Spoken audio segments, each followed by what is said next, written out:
আর বন্ধুরা, রাধে রাধে। সবাই কেমন আছো? আশা করছি ভালো আছো। এটা আমার আরেকটা নতুন ব্লগ। আজ ছিল দিনটি শ্রাবণ মাসের সোমবার। সকালে ঘুম থেকে উঠে ফ্রেশ হয়ে চলে গিয়েছিলাম মন্দিরে, কারণ মন্দিরের কাজকর্ম সেরে আজ একটু এক জায়গায় যাওয়ার ছিল। যেহেতু সোমবার ছিল, তো সেই জন্য আমি বেলপাতার একটা মালা বানিয়ে নিচ্ছিলাম আর পুজোর ফুলগুলো একটু গুছিয়ে নিচ্ছিলাম। মানে ফুল, ফল, বাকি যে নৈবেদ্যগুলো পুজোর জন্য লাগে। তোমরা হয়তো এবার বুঝতেই পারছো কোথায় যাব। হ্যাঁ, আজ যেহেতু সোমবার ছিল, তাই এই মন্দিরে বাবার মাথায় জল ঢালতে যাওয়ার কথা। তো পুরো ভিডিওটা দেখতে থাকো, তোমরা তাহলে বুঝতে পারবে। তো আমি এখানে আমার বাড়িতে থাকা শিবলিঙ্গের মাথায় জল অর্পণ করে নিলাম। জল অর্পণ করার পর একে একে আমি পুজোর বাকি কাজগুলো করে নেব।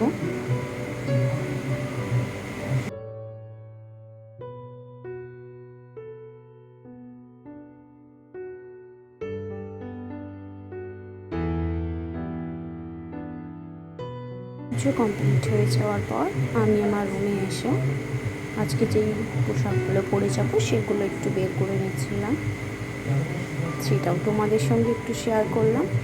তো চলো, আমি এদিকে রেডি হয়ে গিয়েছি, এবার যাওয়া যাক। এই যে আজকে আমাদের সঙ্গে আমার মামনি মানে আমার শাশুড়ি যাচ্ছিল, সেই জন্য আজ আর বাইকে গেলাম না। করে যেতে যেতে দেখলাম একটা শিবলিঙ্গ পুজো হচ্ছে, তো ভালো লাগলো বেশ। তো তোমাদের সঙ্গে কথা বলতে বলতে আমরা আমাদের গন্তব্যস্থলে পৌঁছে গিয়েছি। কারা কারা চেনো এই মন্দিরটি কমেন্টে অবশ্যই জানিও, আমিও বিস্তারিত তথ্য তোমাদের জানিয়ে দেব। তো এটা ছিল রেয়াপাড়া শিব মন্দির। হ্যাঁ, নন্দীগ্রাম লাইনে যেতে এটা পড়বে। তো মন্দির চত্বরে গিয়ে দেখলাম এত ভীষণ রোদ আর চারিদিকে এত লোকের ভিড়, তো আমরাও চলে গেলাম। তো ওখানে গিয়ে প্রথম নিয়ম হচ্ছে যে বাবার যে পুকুর ঘাটটি আছে ওখানে গিয়ে তোমায় হাত পা ধুয়ে তারপরে মন্দিরে পুজো দিতে যাওয়ার উদ্দেশ্যে তোমায় যেতে হবে। তো আমরাও মতো গেলাম, গিয়ে বাবার মন্দিরের ঘাটে গেলাম, গিয়ে হাত পা ধুয়ে মন্দিরের পুজো কেনার উদ্দেশ্যে।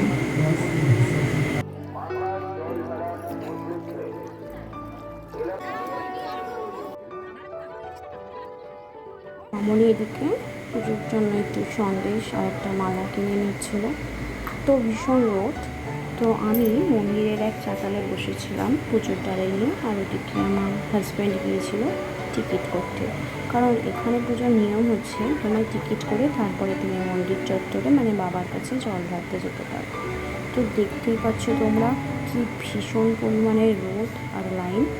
আমি এই যে লাইনে দাঁড়িয়ে পড়েছি।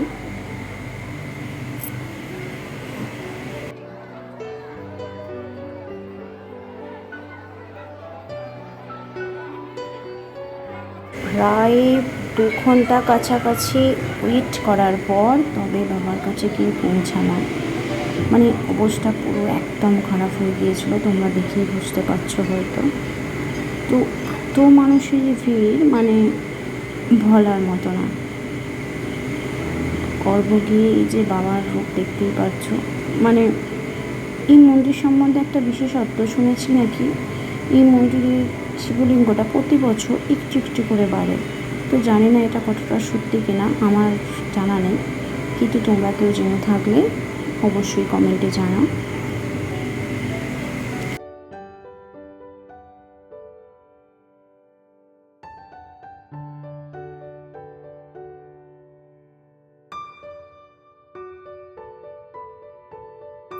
পুজো দেওয়া হয়ে যাওয়ার পর আমরা চলে গিয়েছিলাম নারায়ণ মন্দিরে। ভীষণ বেলা হয়ে গিয়েছে, আমরা এসেছিলাম এখানে সকাল 10টা সাড়ে 10টা নাগাদ। তো এখন বাজে বেলা 1:30 বা 1টার কাছাকাছি। তো আকাশে দেখলাম এত মেঘ করেছে, আসার সময় কি সুন্দর রোদ ঝলমলে আবহাওয়া ছিল, কিন্তু হঠাৎই দেখলাম আকাশ পুরো মেঘ করে এসেছে। তো বাড়ি ফিরে গেলাম। তো চলো কিছুক্ষণ পর তোমাদের সঙ্গে দেখা হচ্ছে। বাড়ি ফিরে আজ আর কোনো অন্ন গ্রহণ করবো না, একটু বাদাম আলুর তরকারি, শসা, কলা এগুলোই খাবো। তো চলো দেখা হবে আবার তোমাদের সঙ্গে নেক্সট ভিডিওতে। Tata bye.